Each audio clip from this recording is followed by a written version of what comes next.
जिसे मैं अभी तक की तरह आगे भी अपने जीते जी अपने व्यक्तिगत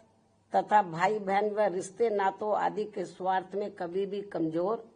नहीं पड़ने दूंगी। सन 2007 में यूपी में बीएसपी का अकेले ही पूर्ण बहुमत के आधार पर सत्ता में आना अभी तक भी उनके गले के नीचे से कतई भी नहीं उतर पा रहा है। और तभी से यहाँ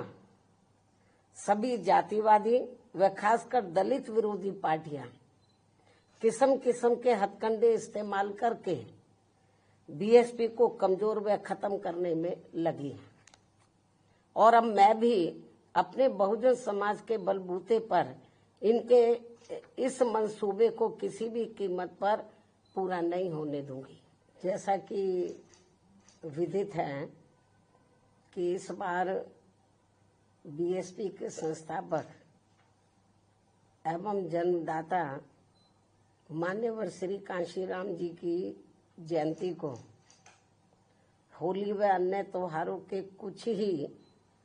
घंटे बीत जाने के बाद दिनांक 15 मार्च को खासकर यूपी व दिल्ली सहित पूरे देश में इनके अनुयायियों ने अपार संख्या में इकट्ठा होकर इसे विभिन्न स्तर पर मनाया है और अपने श्रद्धा सुमन अर्पित किए हैं, जिसके लिए पार्टी उनकी अति आभारी है। साथ ही होली सहित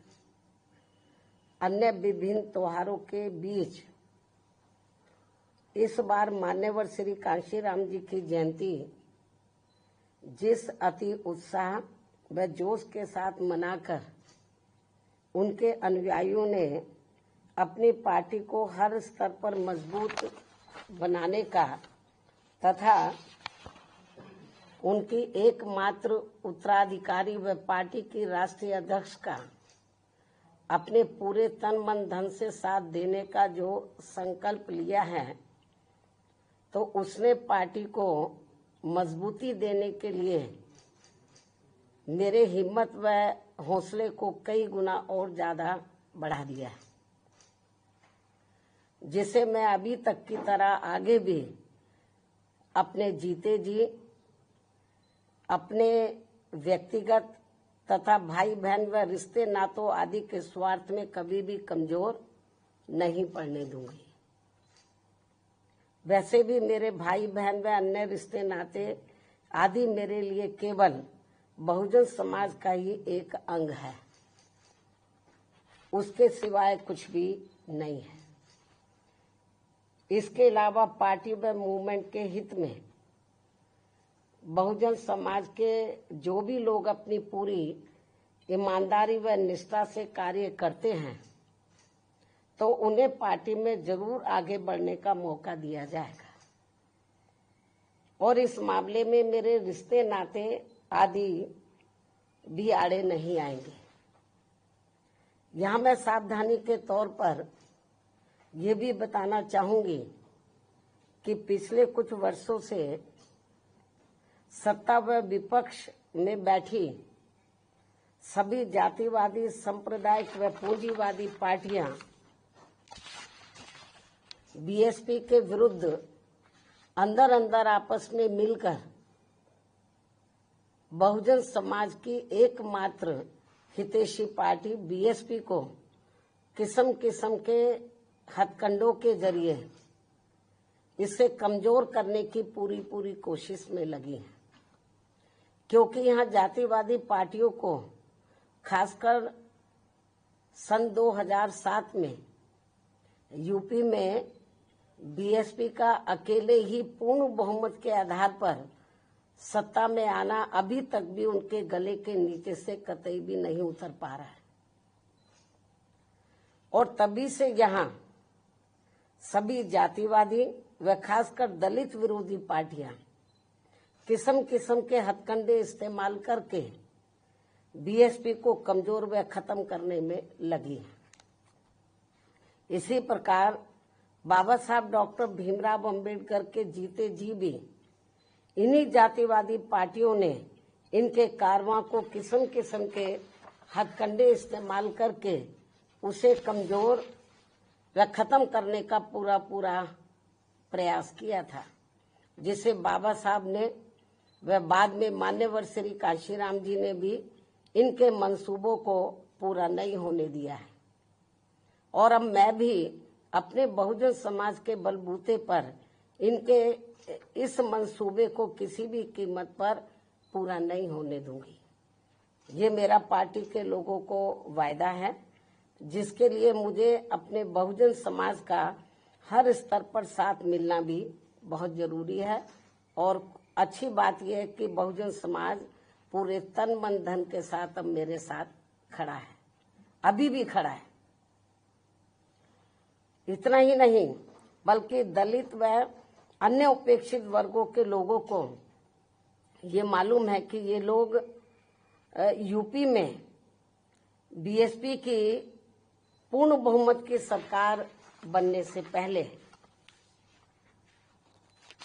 यहाँ जातिवादी उच्च वर्गों के लोगों के सामने,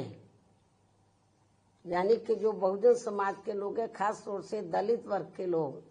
यहाँ जातिवादी उच्च वर्गों के लोगों के सामने ना तो चारपाई पर बैठ सकते थे और ना ही उनके बराबर की कुर्सी पर भी बैठने की हिम्मत जुटा सकते थे। लेकिन सन 2007 में बीएसपी की अकेले पूर्ण बहुमत की सरकार बनने के बाद से ये सब अब काफी कुछ बदल गया है। अब ये लोग उनके बराबर में चारपाई व कुर्सी आदि पर भी पूरे सम्मान के साथ बैठ सकते हैं। ये जो बहुजन समाज के लोग हैं, यही है वास्तव में यहाँ सही सामाजिक परिवर्तन। यही है वास्तव में यहाँ सही सामाजिक परिवर्तन, जिसे मेरे नेतृत्व में बनी बीएसपी की सरकार ने लाया है। लोग सामाजिक परिवर्तन की बहुत बात करते हैं, लेकिन उसको धरातल पे कभी उतारते नहीं हैं। लेकिन मेरे नेतृत्व में सन 2007 में जब अकेले पूर्ण बहुमत की सरकार बनी तो इसे मैंने धरातल पे उतारा है, जिससे यहाँ यूपी में हमारे संतों, गुरुओं व महापुरुषों का काफी हद तक सपना साकार हुआ है, जिसकी वास्तव में पूरी देन मान्यवर श्री कांशीराम जी की है। और ये सब यहाँ समाज में परिवर्तन लाने के मामले में इतिहास के पन्नों में जरूर लिखा जाएगा। इसके साथ ही बीएसपी की सरकार ने ही यहाँ यूपी में इन वर्गों के लोगों को, यानी कि बहुजन समाज के लोगों को काफी हद तक अपने पैरों पर खड़ा किया है। अपने संतों, गुरुओं व महापुरुषों को भी विभिन्न स्तर पर पूरा आदर सम्मान दिया गया है, जिसे लोग कभी भी नहीं भुला पाएंगे। लेकिन ये सब यहाँ सभी जातिवादी पार्टियों के गले के नीचे से अभी तक भी नहीं उतर पा रहा है। इसलिए अब वे इन वर्गों में से स्वार्थी किस्म के लोगों को आगे करके उनके जरिए विभिन्न नाम पर अनेकों छोटे छोटे संगठन व पार्टियां आदि बनवा के बीएसपी की इस ताकत को बांटकर इसे कमजोर करने में लगे, जिनसे बहुजन समाज के लोग जरूर सचेत रहे। यही समय की मांग है और यही पार्टी व मूवमेंट के हित में इनका सही कदम भी होगा, यदि हमारे लोग सचेत रहते हैं। इसके अलावा यहाँ मैं ये भी कहना चाहूंगी कि देश के प्रधानमंत्री बीच बीच में अपनी खुद की गरीबी का तो जरूर उल्लेख करते रहते हैं, लेकिन इन्होंने दलित व अन्य उपेक्षित वर्गों के लोगों की तरह यहाँ कभी भी कोई जातीय भेदभाव नहीं झेला है, जो ये सब हमारे संतों, गुरुओं व महापुरुषों ने समय समय पर झेला है, जिसे अभी भी इनके अनुयायी काफी हद तक झेल रहे हैं। इसलिए पार्टी के मिशनरी व परिपक्व लोगों से आज मेरी ये भी पुरजोर अपील है